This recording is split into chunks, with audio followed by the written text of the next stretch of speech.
Hey, it's Patrick McMullen back here on Break Time U and Break Time TV, joined again by Rob Hunter. And I have to say it's so fun to do this because whether it's Rob or Christy to interview these two, it's like the biggest challenge because they interview people and now I get to challenge them. So Rob Hunter, it's great to have you back in this episode of Rob Hunter schooling Patrick on how to interview somebody. I don't know. You did a pretty good job. You're a natural, Patrick. So thank you for having me here and letting us talk about what we do here at Break Time TV. And I'm just so happy that I'm partnered up with you and Christy on this project because our goal is to help you learn new skills or learn new things that you can apply to your life and use them every day to achieve your own goals. So that's awesome. It is, and we all want to do it in a segment that short and right within your break time. So in the last segment, I told Rob I had a little surprise for him, and one of the skills that I believe a great communicator has is the ability to think on their feet. So just someone that you can ask a question, and those of you that have seen the last segment saw that I asked totally unprepared questions Rob was not prepared for. And he just bang, bang, bang, bang, just snaps because he's so good at it. So, you ever played the game categories? I have. It's been a while, but it's Oh, let's so let's it's gonna be fun. I always would sit here and play game, and I have to tell you, if we actually played, first of all, adult beverages make it funnier and fun, but are not required, and I want to make sure everybody understands that. However, I really, over the years, and anybody that's worked for me in my life knows that I do this because it helps people think on their feet. And so pick a category. I'm going to pick a letter, and I'm going to give you 20 seconds to snap something off and see how good you are. So pick a category, Rob. Any category? Any category. Just will let you kind of have somewhat of an advantage. All right. I will do this because I know how much you love hockey. Let's just pick hockey as the category and see what you come up with. Okay, so Rob, name as many things as you can in 10 seconds. We'll just kind of ad lib here. We're going to ad lib the rules. As many things about hockey that begin with the letter B in 10 seconds. Okay, here we go. Boston Bruins, breakaway. Oh man, let's see. The bench, which by the way, that's the most underrated thing in any sport. The line change is the greatest sporting thing ever. So I only mentioned three, and I think my 10 seconds are up, but Give you 5 more seconds. yeah, 5 more seconds. Okay. Wearing a beanie, because you got to wear a beanie in those arenas because it's cold.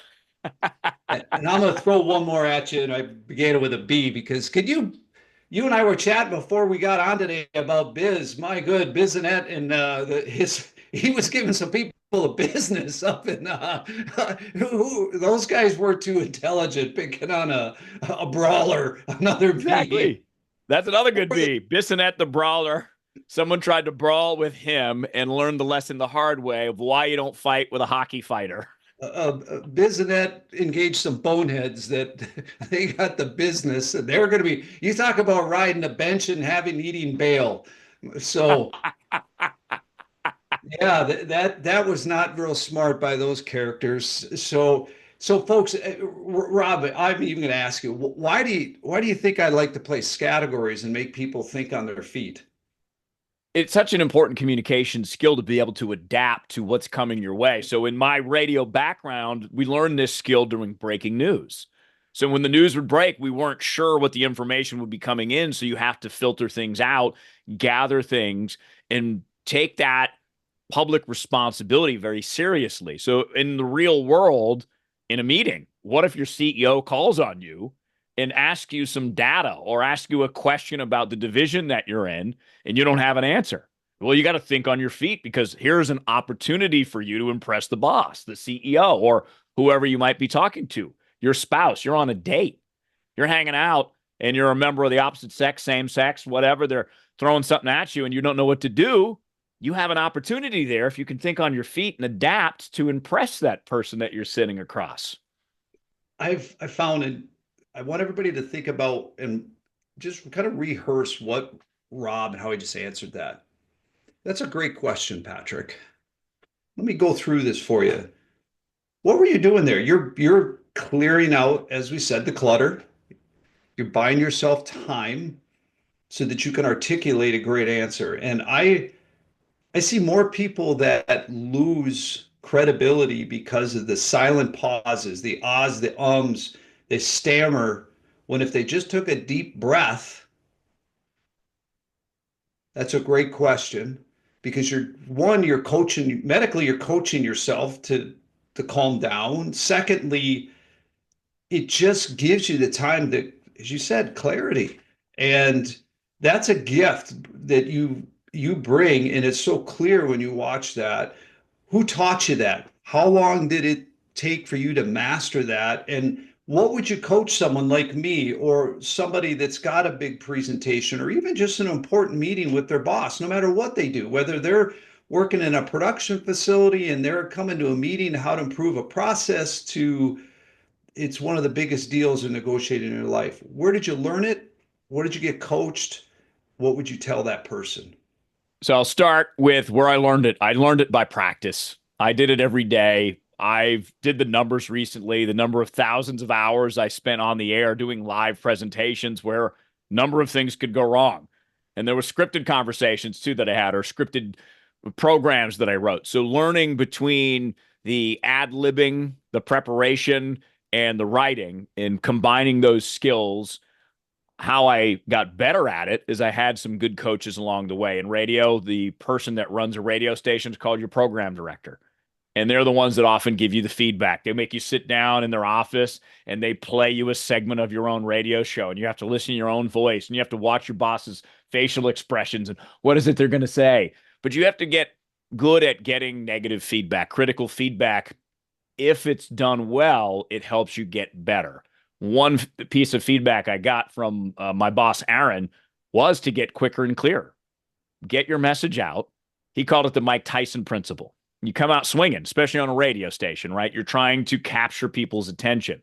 And how I would coach people now, whether it's that big negotiation, conversation with the boss, conversation with a spouse, or even if you're just going on a date, I like to bring that up too, because how you're going to get a second date, a third date, how you're going to up level like Patrick and I did with somehow getting our wives way out of our league. It's because we're good communicators, right? Because we can adapt to the flow. So how I would coach you is, what's the outcome you want? And then I would ask the second question, what's the outcome the audience wants? If that's your boss, what's your boss looking for out of this conversation? Are they looking for an answer, a strategy? Are they looking for a story? Are they looking for the successes that you had? So we start there. And I like to use movies, Patrick, as an example, because when you have your ending, now you also have your start, because every good speech, every good story, every good movie starts where it ends in some way, shape, or form, because it's the opposite. Like you start here, and throughout the movie, the story, you transition to have the opposite be true by the end. So always think about the end, and then we have our start, and then we work on our pillars, the key points that we want to hit in between the start and the end. And then we work through those depending on how much coaching you would need. We could go through all of them. We could hit the pillars and just have you fill in the words in between. So it just kind of that second part, that third part really depends on you. But again, get back to the end, the outcome that you want, and reverse engineer it. That is, for a lot of people, it's almost like construction. I used to coach people that a presentation is like driving into a construction zone where you're asking questions, and kind of visualize that. And anybody, just a quick side note, I mean, I'm going to have Rob Hunter give a public service announcement to the city of Mesa and Gilbert here. Can you please clear up the North and South Street construction? Rob, can you kind of articulate that just on a whim here, real quick and short and simple? Can you give a PSA that I can send off? I'm going to cut it and splice and send it to them. Just really, would you mind doing that real quick? Yes, exactly. The cities of Mesa and Gilbert, please keep in mind the inconveniences that our residents and our neighbors have to go through with all of this construction, especially during the holiday season. So, is there a way that we can schedule this road construction at times when I'm not on the road? I meaning all of us at normal business hours. Could it be done at night? Could it be done early in the morning? Could it be done on Saturday at 8 p.m. to 6 a.m. when we're all home hanging out? That is the public service announcement to both Mesa and Gilbert from here, us at Break Time TV. And now we return to Your regularly scheduled scheduled programming programming. here. I literally, I am sitting here going, is there a road that does not have construction in East Mesa? And I don't know how I regress to that, but I come back to the fact there's a whole piece is look what Rob just did, gathered his thoughts and ripped it off. Like he's done this so many times and he was talking about news and pillars, but I go back to construction. So one of the things you talked about that I feel like is a great skill and you just articulated it incredibly well. The boss asks you a question. Sometimes people are so quick to want to give an answer when sometimes the best response is a question of clarity. And I remember watching a poster. It was not a poster. It was one of your written ones where you were talking about that if someone's seeking an answer, make sure you're answering what they're looking for. And you just articulated that. What's the biggest mistake you see people make when they do that? I feel like it's some people they're just waiting to talk, not listen. What about Yes. you? That is a main communication challenge is let's say, Patrick, you and I are talking. We're talking about break time TV, our plans, how we're going to get people new skills that they can add to their lives. And you have a great idea. And I'm listening to that idea. But your idea makes me think of my own idea. So I stop listening to you and I'm just waiting. Like, when is he going to stop? When is he going to stop? And as soon as I see your mouth stop and as soon as I hear that little bit of pause, I just jump in. And now the conversation doesn't have a flow to it. It has like a disjointed. So if you're a construction site, right, you just ran into the scaffolding and knocked it down. Because no, we're trying to build something here, but you just came in with your truck and smashed the scaffolding down, and now we have to start over. Whereas trust yourself. If that great idea comes into your head, trust that it's going to be there when the time is right. So now go back to focusing on what Patrick was saying and follow the flow of the conversation. And if you follow the flow of the conversation, you might have a question at the end of what Patrick is saying that you might need some clarity on. Or if you want to make sure you understand it, you could say, if I'm hearing you correctly, you said A, B, C, D, E, F, G.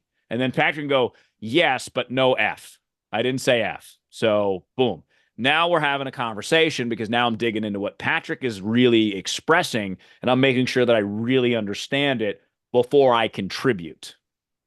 And you just one of the I always looked at is prove you listen to somebody because there's no quicker ejection but to a successful result than failure to listen. Would you agree to that? 100%. And I literally look at a lot of things that people do and I say that dude didn't listen to a word I said, and it's just over at that point. So that you just talked about that. You talk about pillars, and there's some things that are principles. Some of the things that you talk about in your coaching practice that are just critical that you say are just must-haves. Talk about those because folks, it's one thing that Rob's a host on Break Time University and Break Time TV. It's another thing this guy coaches people for a living. He does this. It's not just that he's got a voice that is recognizable from the other side of a grocery store. This is what he does. You can see how good he is at it. Talk about some of your pillars though. So your principles, the Rob Hunter coaching that someone would benefit from and hear time and time again. Thank you, Patrick. I'll give you one method that I use. It's my CLEAR framework. CLEAR obviously is 5 letters, CLEAR. It's a framework to help you get more clear about your message. So it breaks down into 5 parts. Number 1 is capture. You want to brainstorm. You want to write all your ideas down, see which ones are good, which ones aren't so good. That brings you to your next step, which is link. So we got our C, we got our L. And you want to link those ideas together into categories or groups because now you're brain dumping and you're starting to organize your ideas. And this is the big key to communication is how you organize, which brings up our 3rd step, Patrick, which is E, establish your theme. Every movie has a theme. Every book has a theme. In fact, there's an author named Jack Carr I interviewed on a podcast back in the day, and he said he takes a Post-it note, he writes his theme down, and when he's writing his book, it's right in front of his face, so he stays on theme the whole time. So that's why you want to get to that theme. Like, what is it you're really trying to get across here? Then after that, we've got our C, we've got our L, we've got our E. We get into A, which is arrange. Now we arrange our supporting points of our theme. So now we have not just a theme, but now we have a case that we're making. So if it is a new strategy or new project or anything of the like, you've got your theme, the direction you're going, and you've got the reasons to do it. And then your final step, R, is refine. So you really just want to edit. You want to make it shorter. You want to make it sexier, easier to listen to, because the goal is to not just capture people's attention, which you have to do in 8 seconds now, because our attention spans are being pulled in so many different directions, but you have to refine it to keep my attention. So you capture and keep attention with the clear framework. That's one of the main ones that I like, but really focusing on that theme. Anytime you're having an important conversation, if you are taking one thing from that framework, make sure you have a theme.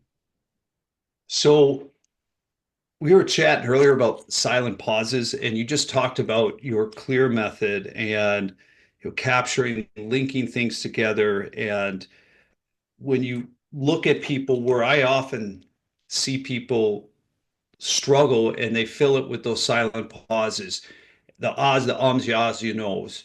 You want to clear up. And this was, I'm gonna rip off raw stuff here. Yeah, I can't mimic your voice. It's too dang good. But to be clear, you want to improve your speech. I remember sitting with a guy one time, and he was dang good at what he does. He probably still is. I've kind of lost touch with him, but he would talk. And when you start talking about capturing ideas and linking, it just kind of dawned on me. Remember Jason, and the one thing I sat one time listening to his call. He said, "What can you do for me?" So as he was talking to a client, I started making check marks on a piece of paper. And when it started driving him nuts. And by the time he was done, I said, you gave such a great presentation. And as I'm looking at everything that you just talked about, you need to refine one piece though. He says, "What's all those check marks? You have 38 ahs, ums, yahs, you knows." And you know what I would have said back to you? You kept saying, you know. I said, "No, I don't. I don't know." And I only phrased it differently. Yep. It's just a simple piece to clean up some of these different things, because I see too often that when you're trying to communicate, you could capture ideas and you start linking together, but don't dilute it with just nonsense and filling air where you don't need to. How you've talked about confidence and doing these things, but that's a critical skill I see that so many people struggle with. I just gave you one idea. What's another way beyond that to help people to clean that up? Because if they applied what you do here and they would clean it, that silent pause, ahs, ums, you could turn somebody that's an average speaker into a pretty dang good one quick. What would you recommend? My technique that I used, Patrick, when I was on the radio, because I had filler words too, and Yep. it would change because I communicated every day. Every quarter, I would get a word that I would use over and over again, whether I would end sentences with right, understand what I'm saying, to filler. So what I started to do is I would have people listen to the radio show and catch these words. And I would have those people that I trusted say, "You said the word therefore too much." So my technique that I worked for me after trying many different things is before a radio show. So for you, before a performance, before you're having the meeting, the presentation, the big conversation, the important conversation, I would say the word in my head, therefore, therefore, therefore, therefore, like over and over and over and over again, like 100 times. And I would say it loud. I would say it soft. I would say it fast. I would say it slow, because I was trying to make my brain hyper aware of that filler word, so that as that therefore popped into my head, I would have said it so much that my brain would go, "Ooh, ooh, red light, red light, red light. Don't say that." So then I would just take a quick pause, not say therefore, and continue on. So if it's an for you or a like, so many young people use the word like too Oh, often. Say like over and over and over and over again, because it does do that. Patrick's, smacking himself in the head, because when you hear someone say 4 sentences and each sentence has 4 likes, we're at 16 likes. It's very distracting and hard to listen to, and you're going to lose your message. So the technique I like, make your brain hyper aware of that word and see if that helps you. And then if that doesn't, we've got other ones. So hit us up. We'll help you. Well, that's gold. And as we start to get close to wrapping up this segment, that is because I've got another one and I got another surprise for you in the next episode. But I gotta say that is gold. I use that term a lot with you because in part of our mission when we started Break Time U is I just think that it's important. Those that can lead should lead. And when you have the ability to make people better and achieve things far greater than they ever thought possible, I just looked at my avenue and said, hey, I'm in the break room. That's actually a pretty simple business, but it's an untapped real estate where we can help impact lives. And that was my passion, my mission to let's do something there. That's my avenue, but be better. And I feel that as I talked in our last segment, there's two skills, math and the ability to communicate. If you can master those and become very good at them, you can be average at a lot of other stuff and be wildly successful. What's your thoughts on that? Totally agree. It's not a skill, communication, that we're taught how to really utilize, which is why we're doing it now. Because you go through school and you do learn math, and then years go by and you forget all the things you learned about math. So you need a math refresher course. Well, communication, we're not taught that in elementary school as far as how to do it effectively. Yeah, we're taught the words to say and we're taught how to answer questions that teachers ask us, but not the techniques to speak effectively, because you have to think about how you hear things and when your brain gets overwhelmed. And if you start listing 8 things for me, I'm going to stop at 2 and go, that's too many. I'm done. So you have to think about how a human brain consumes audible things. Like it's different when you're reading it because you can go back and look at the word again. When it's just spoken, it's gone. So the easier it is for me as the listener to stay tuned into you, the more likely I am to either agree with you, be influenced by you, or get the job done you want me to get done, or go on the date with you. It's all in how you deliver that information to make it easy for the audience, the listener, to consume. Well, so Rob, as we finish this up, I got to get into something that's probably going to make you laugh, or maybe somebody doesn't want to be in this, but who would be someone that you interviewed in your time that, gosh, they were just at another level when it came to speaking and communication that really blew you away in all those 30 years that you were on the radio? Who was someone that just, when you, gosh, they were good? Who was that? That is a great question. I interviewed Bill O'Reilly numerous times, always sharp, always poignant, always prepared, always knew where he stands. So he would be one example, and he obviously has a media career with some controversy on the side too, but nonetheless, still an effective communicator. So he's the one that would really come to mind. And there's some politicians along the way that were just really, really smooth. But politicians have a tendency and a skill at not answering the question that you asked them, but answering the question they want you to have asked them. So that's what Right. you got to be wary of with politicians. They'll take you down a trapdoor. I met somebody recently, and again, not to bring politics into it, and certainly after the lightning rod of an election that we just had, but this was an individual that had interacted with Bill Clinton back 20 years prior. This person was in law enforcement and was on the detail for Bill Clinton. And all of a sudden, 20 years later, he's at an airport. They're in a one of those airport clubs, and they had Bill and an entourage with him sitting there. And he did not expect Bill to have any clue who he was. And all of a sudden, he said, and for to protect the innocent, I won't say who it is, but Bill Clinton recognized him, and not only recognized, he remembered his name, their conversation, and it took into a 10-minute conversation, which was just a gift that Bill Clinton had to Yes. remember intimate details. And so when you talk about Bill O'Reilly and politicians, let's face it, Bill too had some things that we all know about, but the reality is everybody has said he's got a gift of communication that is unmatched. So Indeed. yeah, Yeah. so And I saw Clinton gave a speech. I was one of the conventions, the presidential conventions I went to cover. And I was on the floor watching him deliver a speech. And the emotions he made you feel, whether you agreed with his positions or not, those emotions were real.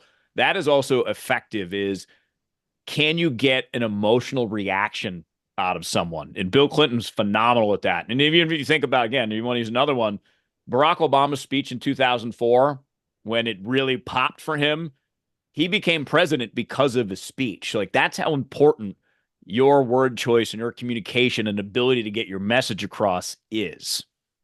it's can be the turning point in for people when they really deliver, as you said. I mean, you talked about different things, real emotions, bring out that emotion. Some we've talked about here, knowing your audience, communicating to that person, or if you've got a huge audience, know that you're going to have to communicate across all spectrums of learning types, personality types. Failure to means you ticked off 66% of your audience, and who cares? You could be saying, hey, there's a $10,000 check when you leave the door. You still didn't win because you didn't communicate to them. So, well, it's that break time minute. And I really, in this segment, I mean, there's so many different things that we talked about, but I want to go all the way back to the bees and hockey and just the fact of how important thinking on your feet, answering the question that you're asked, and sometimes seeking clarity, that the best response is not always an answer but to seek clarity, and to that requires you to slow down, think, buy your time, know your audience, all the things I just described. Critical pieces. And again, whether you're walking into a huge sales presentation, to that dinner with someone that you care for, to there's a production meeting and there's some inefficiencies on the production line and they want your opinion, incredible skills that you got to have. So, Rob, your break time minute. I'm just going to piggyback like I did last segment, Patrick, with you on that and just say the more prepared you are, the more you work through a framework of communication, the better off that you'll be. I love this quote. Louis Pasteur said it. Chance favors the prepared mind. Because those moments that Patrick just talked about, those are our opportunities. We don't get opportunities like Kobe Bryant to shoot the three at the buzzer beater. Our buzzer beaters are those moments when someone important asks you the question they want the answer to. If you're prepared and you have a communication style and a framework and you know your content, that's your opportunity to hit the buzzer beater because that's your opportunity to stand out, whether that's your boss, whether that is on that date, whether that's with your friends and family. Because after all, we're all looking for reliable people that get the job done and can communicate and lead effectively. That is how important your communication as a skill is. So, folks, he's an expert. He's an all-around great guy. I can't stress to you that enough. Rob, how can they reach you? RobHunter.me is the website. I'm Rob Hunter on Instagram. I am Rob Hunter because that's what I used to say on the radio. So that just made it easier. So, folks, check him out on social media. You can also find all those links on breaktimeu.com. Rob, thanks for joining us on this segment. Patrick, thank you. You the man.